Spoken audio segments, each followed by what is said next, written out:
Good evening and welcome to the Catholic Focus News. I'm Sasha Elizabeth, joined by my co-anchor on sign language interpretation, Eric Maluki. In this bulletin this evening, we bring you stories from around the world and across Kenya, from a historic second meeting between Pope Leo XIV and Ukrainian President Zelensky to the reopening of St. Jude Catholic Church in Mwatate, among other stories.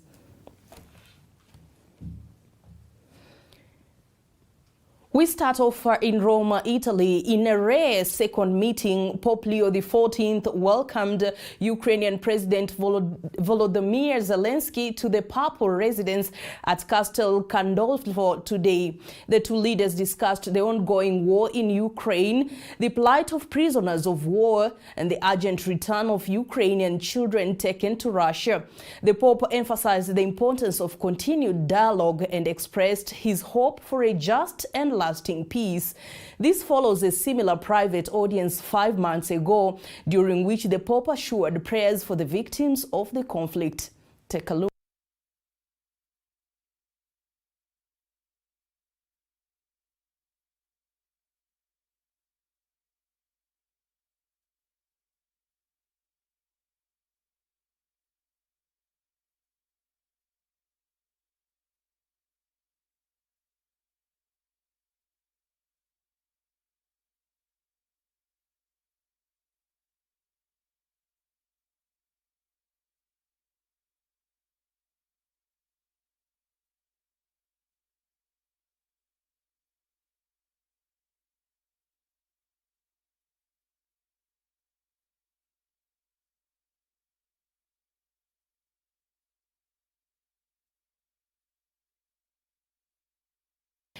From the global stage back home to local communities, where leaders continue to inspire unity and service. In Mwatate, Mombasa Archbishop Martin Kivuva Musonde has called on the faithful to uphold unity and collaboration, particularly in advancing God's work and improving places of worship within the community. He delivered this message while presiding over the official reopening of St. Jude Catholic Church in Mwatate, following major renovations and structural upgrades.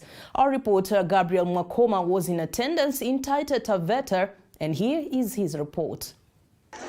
In a joyful and celebratory atmosphere, parishioners of St. Jude Catholic Church gathered to witness the blessing and official reopening of their church after the successful renovation and improvement works. Kwa hivyo ni furaha kwetu kwa siku ya leo, kwa sababu safari tulianza miaka 11 iliyopita inafika kiwango chake kilele leo. Mwaka wa 2013 ndio tulianza ujenzi wa kanisa hili la St. Jude, kanisa jipya. St. Jude ilikuwa kutoka kama kigango, lakini tukaanzisha, watu walipoongezeka kwa ile kanisa likawa ndogo, tukaona tuanzishe neno kanisa jipya. Alianza kanisa hili sio Father Peter, alikuwa ni Father Mwaisege, si ndio?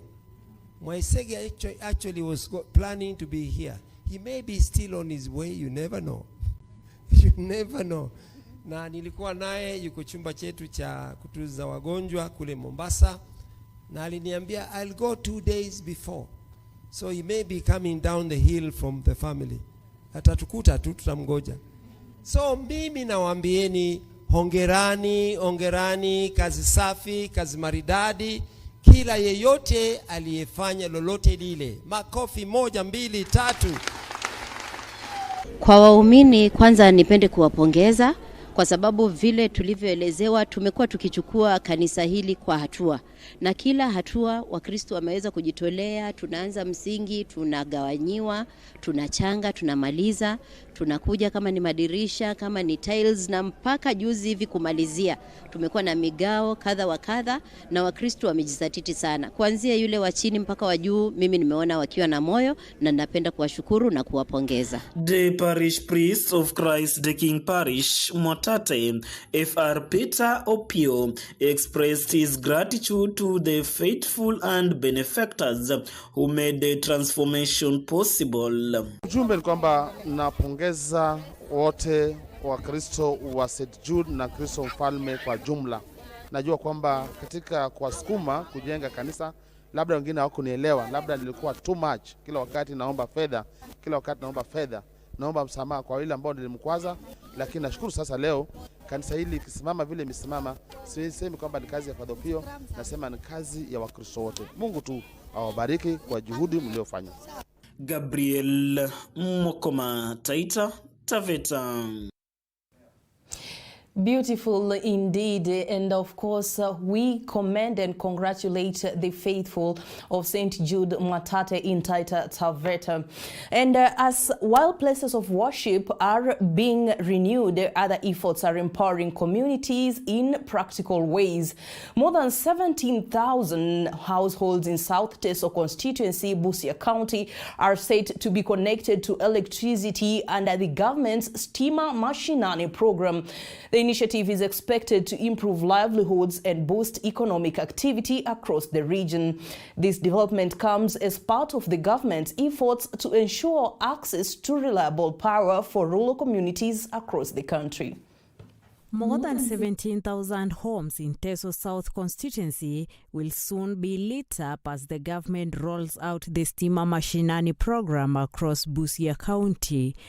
The project, valued at about 200 million shillings, aims to bring long-awaited electricity to villages that have remained off the grid for years. Energy Cabinet Secretary Opiyo Wandayi launched the project at Kamarinyang and Amongura villages, announcing that the national government has already released 1 billion shillings to support electrification across the entire Busia County.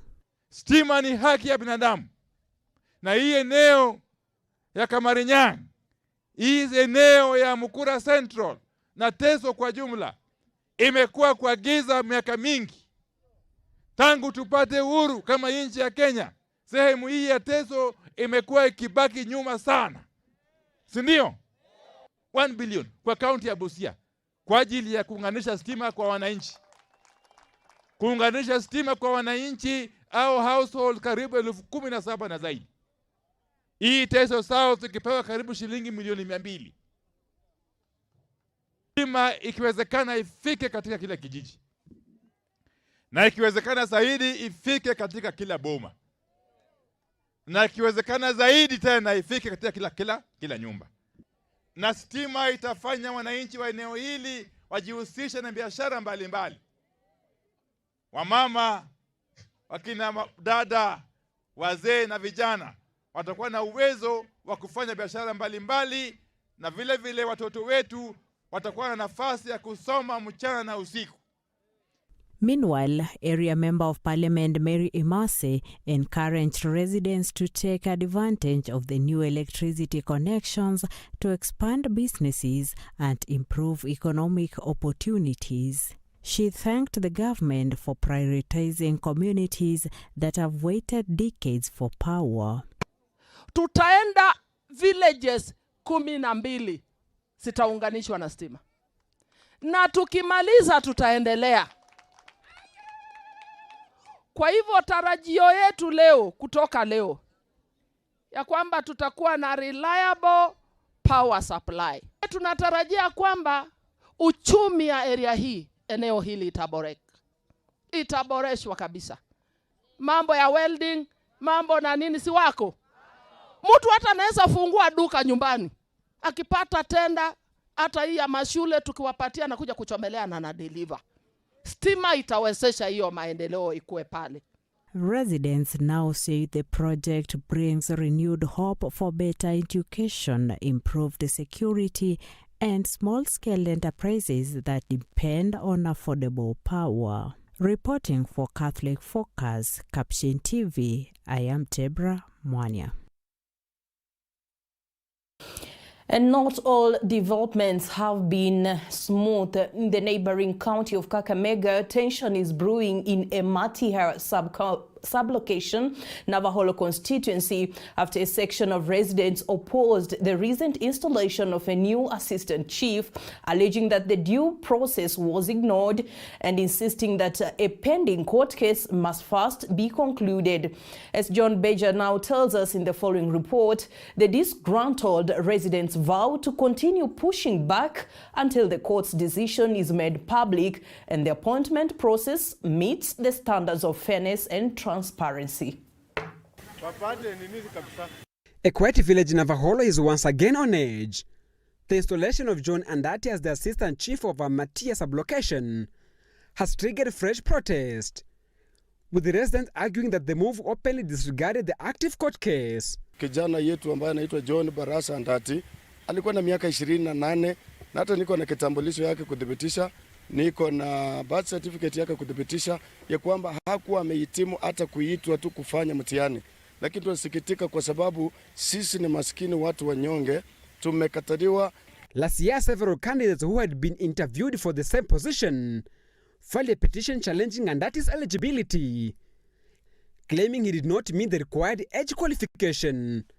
The Kakamega court has allowed the petition to proceed, giving the complainants confidence that the process will be revisited before any appointment was made. But that hope was short-lived. Kuwa tulifanya interviews zetu za kiti cha assistant chief, tukashinda kesi mara ya kwanza, tukakaa mwaka mmoja hatukuwa na assistant chief katika eneo letu. Tumeshangaa kuwa DCC wa Navaholo mgeni ambaye hakukuwa wakati ya interviews akakuja akatoa barua ile ambaye ni ya ukora ambaye serikali haitambui, wakarudisha kijana John ati yeye ndiye assistant chief. To their surprise, Andati was officially installed last week, an action they termed premature and unlawful. The group insisted that the government should have waited for the court ruling, expected later this week. Juzi tarehe 4 anakuja katika eneo letu la Matia kushurudisha raia kukubali kuwa John Andati ndiye assistant chief, ila hali kesi iko mahakamani na ruling ya kesi yetu inafanyika tarehe 11 ya mwezi wa 12 mwaka huu. Nauliza DC wa Navaholo, ulikuwa na haraka gani? Mbona uwezi kufuata sheria? Na sisi kama wakazi wa Matia tunataka haki ifanyike ya kisheria.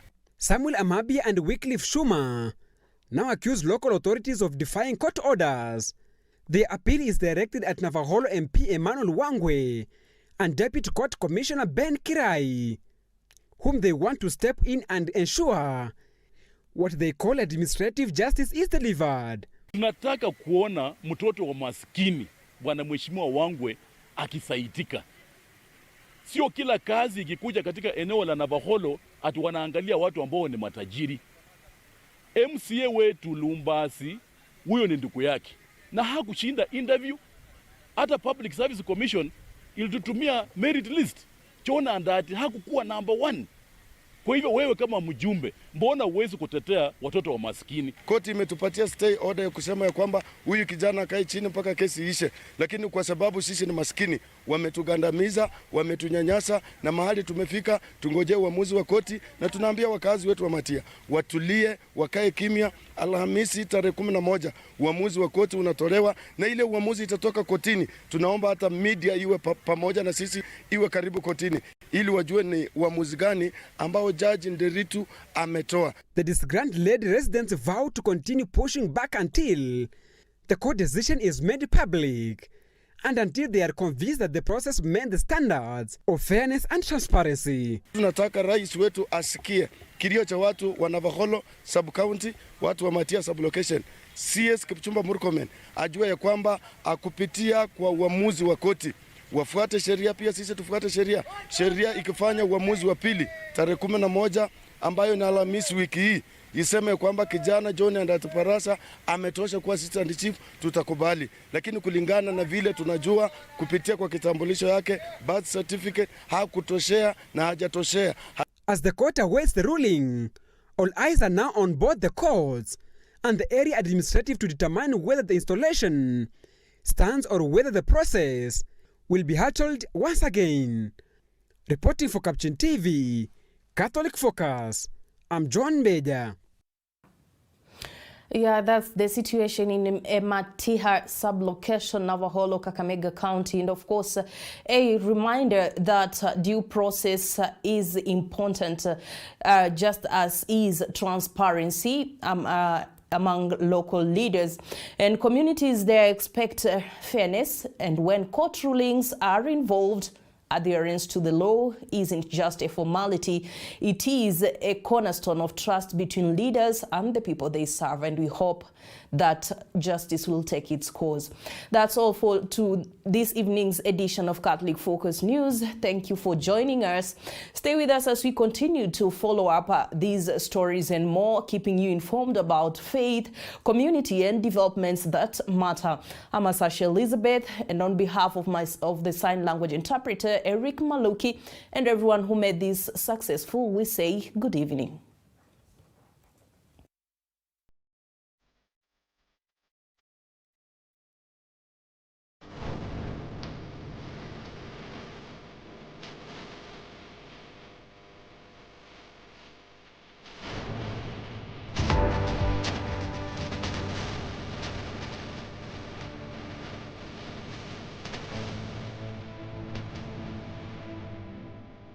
Keep watching Capuchin TV, your staunchly Catholic identity channel.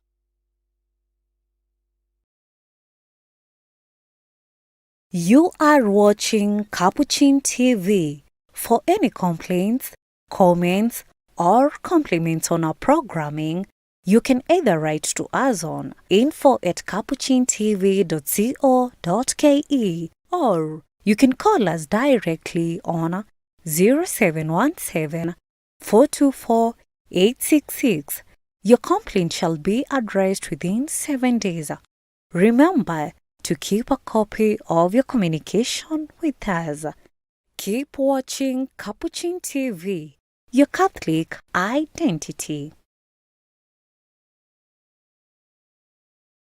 Ninakushukuru Baba Mungu wangu kwa mema unayonitendea Baba. Siku zote ninawaza jinsi gani nitalipa nini mimi kwa shukrani. Moyoni mwangu, moyoni mwangu, moyoni mwangu, moyoni mwangu. Nisiposema neno asante, nisipokiri wema wa Mungu. This December and into February 2026, Capuchin TV invites you to a Jubilee of Grace and Thanksgiving. Join Reverend Father Silvanus Kizito Iloka as he celebrates 25 years of faithful priestly service, a silver jubilee marked with joy, prayer, and thanksgiving across 3 sacred altars of worship. The celebrations begin on Sunday, 14th December 2025, at St. Philip's Mukomari Parish in the Diocese of Kakamega. Continues on Monday, 15th December 2025, with a home celebration at Kambiri Sub-Parish. And this journey of grace concludes on Sunday, 22nd February 2026, at Holy Cross Catholic Church, Chani, in the Archdiocese of Mombasa. Each day will begin with the holy sacrifice of the Mass celebrated at 10 a.m. East African time. Be part of this moment of grace, live on Capuchin TV and streaming across all our social media platforms as we uplift our hearts in thanksgiving and rejoice in God's wondrous works. Wherever you are, join the celebration. Follow, like, share and subscribe to our YouTube channel and connect with us on social media to journey with us through these blessed occasions. Keep watching Capuchin TV, your staunchly Catholic identity channel. Ninakushukuru Baba Mungu wangu kwa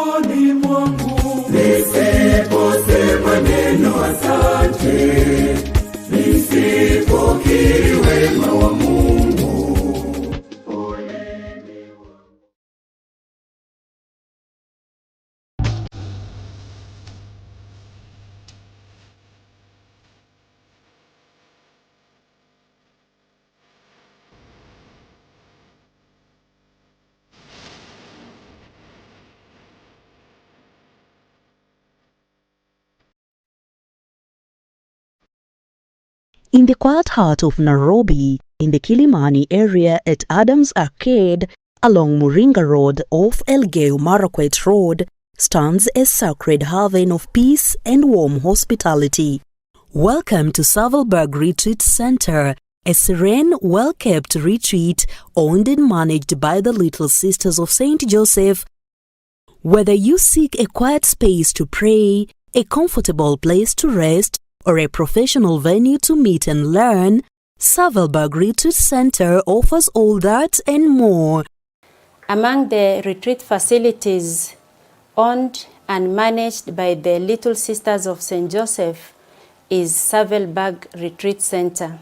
The center was established in the year 2000 with the aim of providing conducive environment for spiritual nourishment through retreats for both individuals as well as groups. It offers a unique blend of prayerful silence, natural beauty, and professional hospitality services. Our vision is to be a leading spiritual and hospitality center that promotes renewal, growth, and transformation in the lives of those who visit us. Our mission is to provide a peaceful and welcoming environment for spiritual nourishment, personal and professional renewal, inspired by Christian values and the charism of our congregation of helping where we are needed most. At the heart of the center is our beautiful, fully furnished, air-conditioned chapel, seating up to 100 guests, perfect for prayer, reflection, and Eucharistic celebrations. For learning, planning, and sharing ideas, our modern conference halls offers a conducive space for seminars, workshops, spiritual gatherings, and corporate meetings. After a long day, unwind in any of our 65 self-contained rooms, tastefully furnished with hot showers, writing desks, fast in-room Wi-Fi, and a 24-hour power backup with laundry available on request. Your dining experience at Savalburg is one to remember. Our restaurant serves freshly prepared meals, crafted with simple, tasteful ingredients straight from the source. Enjoy our signature coffees, fresh juices, iced drinks, smoothies, milkshakes, and snacks. We also offer outside catering services, bringing Savalburg's warm hospitality right to your doorstep. And for your special moments, from weddings, anniversaries, graduations, and birthdays to spiritual retreats and team-building events, our beautifully landscaped gardens provide the perfect backdrop. Here, every guest is family, every visit a blessing. Find peace in the city at Savalburg Retreat Center, Nairobi, a serene haven by the Little Sisters of St. Joseph. For bookings and reservations, please call 0725 458 060 or 0733 251 716 or send an email to info@savalburgretreatcenter.org. Keep watching Capuchin TV, your staunchly Catholic identity channel.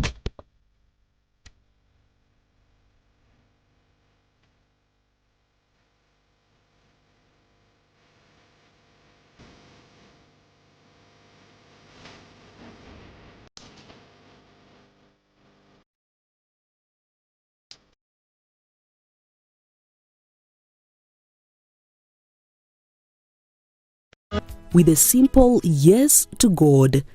From Mexico, 1949, arose a missionary family, the Missionaries of Our Lady of Guadalupe, popularly known as Guadalupe Fathers, zealous to bring Christ to the world. Their footsteps reached Africa, Asia, Latin America, and in 1965, they touched Kenyan soil. Welcomed by the servant of God Maurice Michael Cardinal OTUNGA, they began their mission work in Amukura, Tesoland, Ambale, Shamakanga, Buyangu, and parts of the Luo community. Where there was need, they served. Where there was hunger for God, they preached. Where there was pain, they brought hope. In 1968, they moved to Nairobi, Adams area, Ngong Road. Cardinal OTUNGA made a request to build a sanctuary for Our Lady. On 12th December 1970, the ground was blessed, and by 29th September 1973, the foundation stone was laid. From that dream rose a parish, Our Lady of Guadalupe Parish, Adams Arcade. In 1979, formation began. Seminarians arrived from Mexico, later joined by young Kenyan vocations, answering the call to missionary life. Their mission grew across 6 Kenyan dioceses: Bungoma, Kakamega, Kisumu, Lodwar, Ngong, and Nairobi. And now we pause to remember, to celebrate, to give thanks. On Friday, the 12th December 2025, the Feast of Our Lady of Guadalupe, Capuchin TV joins the missionaries of Our Lady of Guadalupe as they mark 60 years of mission in Kenya. The celebration begins with the Eucharistic Holy Mass at 10 a.m. East African Time, presided over by Father Eugenia Romo, MG, Superior General. It will be live on Capuchin TV and streamed across all our social media platforms. Be part of their history, be part of their future. Join us at Our Lady of Guadalupe Parish, Adams Arcade, Nairobi for the Diamond Jubilee. 60 years of mission, love and evangelization. For 60 years, they have walked with Kenya. For 60 years, they have carried Christ to the world.